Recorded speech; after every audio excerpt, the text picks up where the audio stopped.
10.3, the cardiac cycle. The cardiac cycle involves all of the events during a single heartbeat. Your heart rate could be anywhere from maybe 60 beats per minute up to as high as 80 beats per minute. This is just average. Somebody that's in very good cardiovascular condition could be less than 60. Likewise, many of us that are not in very good shape, don't exercise a lot, could have a heart rate well over 80 beats per minute. This would be the resting heart rate. During a heartbeat, first of all, the atria contract. So the term systole refers to contraction. So the atrial systole forces blood through the AV valves into the ventricles. And then the ventricles contract. So this would be ventricular systole. And then we have some relaxation. The term diastole refers to relaxation. So the atria actually begin to relax as the ventricles are contracting. That's what allows those AV valves to close. And then lastly, the ventricles are going to relax. Blood pressure, whenever you have your blood pressure measured, you would get some number, typically like 120 over 80. We use some units of pressure, which is millimeters of mercury, but the numbers represent the pressure in arteries first during contraction, so that would be the systolic pressure, and then the bottom number is the pressure that remains in the arteries even when the heart is relaxed, so that would be the systolic over the diastolic number. The heart has an intrinsic conduction system. Intrinsic means inside or within. So there is a conduction system inside the heart that controls contraction. It controls the cardiac cycle. The pacemaker of the heart is called the Semilunar node. It's located up in the wall of the right atrium. So you can think of it kind of like a little spark plug. There is a discharge of electrical activity, and that travels across the walls of the atrium, and that is what causes contraction of that cardiac muscle in the wall of the atrium. So atrial contraction. And then there's a little booster spark plug, which is called the Atrioventricular Node. It's between the atria and the ventricles. And it has a secondary discharge of electrical activity, and that is carried down the atrioventricular bundle, which goes down through the septum of the heart, and then that bundle branches into what are called Purkinje fibers that come back up the walls of the ventricles.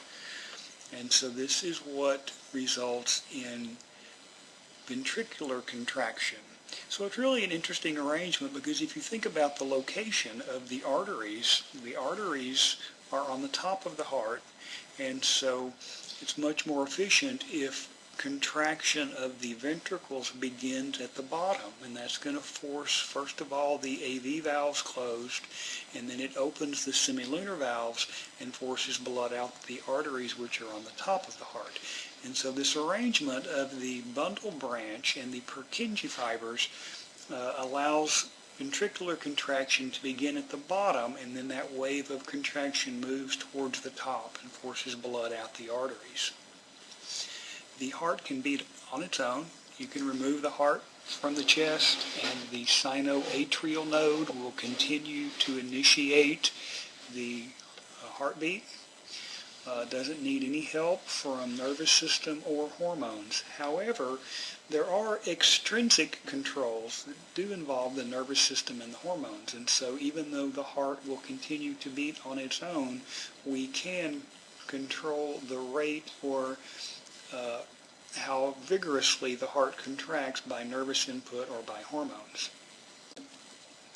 We can measure the electrical activity of the heart, and so we get an Ekg Trace. Now keep in mind, this is measuring the electrical activity, not muscle contraction. However, it is the electrical activity that results in contraction of the heart. So we can break the EKG down into some different components. The first part is the P wave. That's the electrical activity across the atria. The next part portion is called the QRS complex. Very large portion there in the middle of this trace.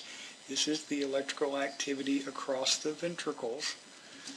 And then finally the little T wave, which is the ventricles returning to their resting state. So if there is damage to the heart, it's going to disrupt not only the muscular activity, the contraction of the heart, but it will also disrupt the way that the electrical activity moves across the heart. And it will change the shape and the size of these various waves. And so cardiologists are able to look at EKG traces and diagnose damage to the heart.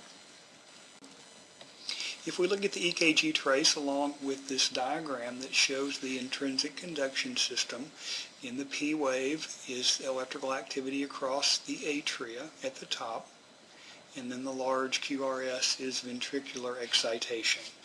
The heart sounds are the closing of valves. Whenever you place a stethoscope on your chest and you hear those sounds, it is the valves closing. And so the first valves to close are the atrioventricular valves, and they close as a result of ventricular contraction. As the ventricles contract, that increases pressure inside the ventricles and causes those AV valves to snap closed. And so if we were to plot this on our EKG trace, it would be just immediately following that QRS complex. The second heart sound is the closing of the semilunar valves. The semilunar valves close as the ventricle is relaxing. The increased pressure in the ventricles closes the AV valves. It opens the semilunar valves so that blood can be ejected into the arteries.